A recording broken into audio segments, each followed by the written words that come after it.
Fala pessoal, beleza? Então, meu nome é Pedro Coller, tô aqui de novo para falar um pouquinho. Hoje vou falar sobre o SUS, tá? É, Então, o SUS aí, a gente vê muitas pessoas falando assim, defendendo o SUS. O SUS é muito, ele tem seus problemas, mas ele é bom e tal. Mas eu vou acabar com essa ideia hoje aqui para vocês, tá? Então, a primeira coisa que a gente tem que entender é o seguinte: o SUS ele não é grátis, tá? O SUS não é grátis, o pobre paga, tá? O pobre paga toda vez que ele compra qualquer coisa, toda vez que ele recebe o salário dele, toda vez que ele paga o imposto de renda, tá? Hoje em dia, pobre tá pagando imposto de renda também, né?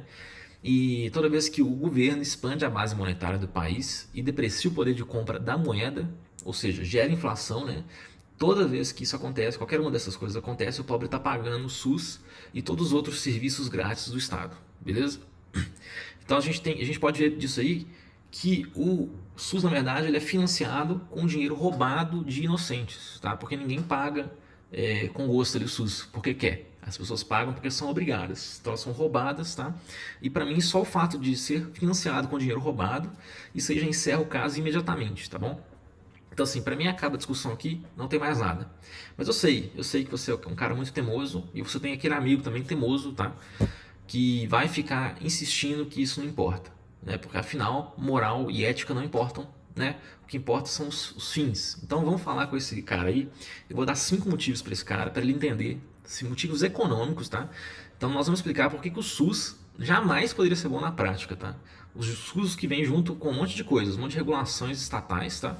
Um monte de impostos que financiam ele, tá? Então, mesmo se a gente ignorasse tudo isso que eu já falei, que para mim já é a reputação final do SUS, a gente ainda tem 5 argumentos aqui que eu fiz e muitos outros, é claro, que podem, as pessoas podem surgir com eles aí, para eliminar a existência do SUS. Tá? Então, primeiro, a existência do SUS por si só, ela já faz com que a saúde particular ela seja muitas vezes aí mais cara do que seria caso o SUS não existisse, tá? Por quê? Porque o SUS consome recursos escassos da economia, tá bom? Então, o que são esses recursos escassos? São os médicos, são os medicamentos, os enfermeiros, fisioterapeutas, as máquinas, todo tipo de coisa que é usado na saúde. Quando ela está no SUS, ela não está no mercado, tá bom? Então, isso gera uma oferta artificialmente baixa, escassa desses bens, tá? Então uma escassez artificial dos bens, tá bom? Então isso significa, pela lei da oferta e demanda, que esses equipamentos e todos esses recursos, esses insumos aí, eles vão ficar mais caros para quando uma pessoa, um ente privado quiser utilizar eles, procurar eles no mercado, beleza?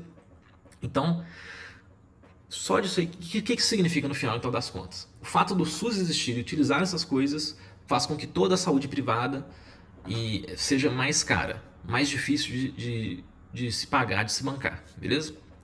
E quando ela fica mais cara, quem paga é o consumidor final, não tem como o empresário pagar, quem paga sempre é o consumidor, beleza? Então esse foi o primeiro ponto. O segundo ponto é o seguinte, tá? A descomunal regulação estatal que a gente tem na área da saúde, ela simplesmente impede, ou quando não impede totalmente, né, ela pelo menos transforma o que devia ser um simples empreendimento de alguém que quer ligar um dinheiro, que quer tipo, ajudar a comunidade, né? Isso transforma isso num trabalho hercúleo, um negócio quase impossível de você fazer, tá? Então assim, o que isso ocasiona? Ocasiona numa diminuição da oferta de serviços de saúde pela iniciativa privada. Então, às vezes, a pessoa quer abrir uma clínicazinha, alguma coisa que vai resolver uma situação mais simples ali da população que está naquela região, não pode por causa das regulações. Quando essa oferta de serviços ela é diminuída, as empresas que conseguem atuar na área, elas conseguem aumentar a margem de lucro delas. Então, como tem menos concorrente, ela aumenta a margem de lucro. Quem paga isso? Você, no final, que vai usar o serviço. Então, todas essas regulações aí, que são as leis, são medidas normativas, são sindicatos que existem, são conselhos de classe que não deixam formar novos médicos, abrir novas faculdades de medicina, entendeu? Tudo isso diminui ali, dificulta as pessoas de abrirem novos empreendimentos ali, aumenta o preço, o custo desses empreendimentos e faz também com que as margens de lucros desses empreendimentos tenham que ser mais altas, tá bom? Então, isso foi o ponto 2. No ponto 3, a quantidade de impostos que o pobre tem que pagar anualmente para sustentar o SUS, ela diminui largamente a quantidade de dinheiro que ele vai ter para poder bancar um plano de saúde, se ele quiser. Então, como a gente já viu, né, o plano de saúde seria mais barato caso o SUS não existisse. Então, o pobre ele teria mais dinheiro no final do mês e conseguiria ainda pagar o seu próprio plano de saúde. tá? Caso não existisse o SUS. Então, número 4 agora, que ainda na mesma linha de que o pobre ia ter mais dinheiro, né? No ponto 3 foi porque ele tem que pagar, financiar diretamente esse serviço do SUS. No número 4 é o seguinte: o pobre, os impostos e as regulações, na verdade, né, estatais, tanto na área de saúde quanto em outras áreas que existem, são pagos pela iniciativa privada e provocam uma escassez artificial de empresas. Tá? Então, vários empreendimentos e empresas que poderiam existir não existem por causa das regulações estatais.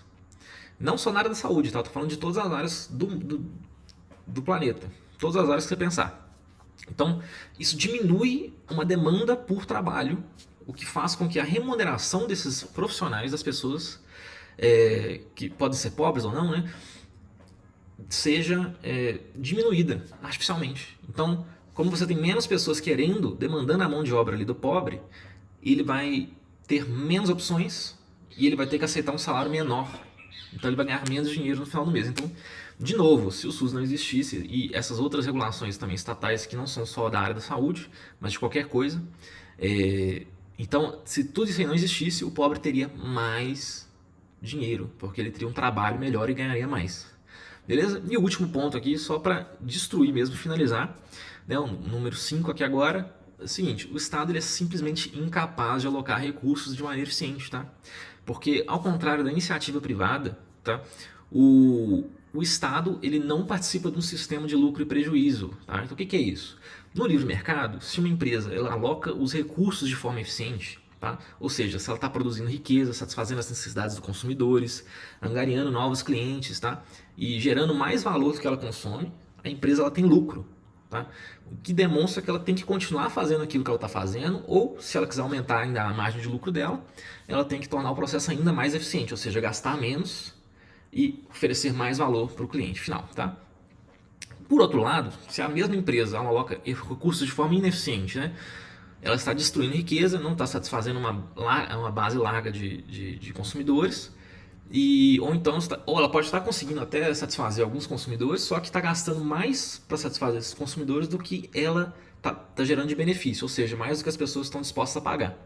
Então, nesses casos aí, a empresa teria prejuízo, né? Ela vai gastar mais do que ela ganha. E como isso aí sinaliza para a empresa, né, que ela tem que mudar a estratégia dela, tem que tentar enxugar o que ela está fazendo ali, diminuir a quantidade de recursos que ela está gastando para ser mais eficiente. Ou mudar totalmente de área, porque às vezes nem tem uma demanda por aquilo ali que ela está querendo oferecer. Né? Isso é uma coisa que o empresário vai ter que ver e descobrir. Tá? Já no caso do Estado, todo esse mecanismo aí de lucro e prejuízo que eu acabei de explicar para vocês, ele não existe.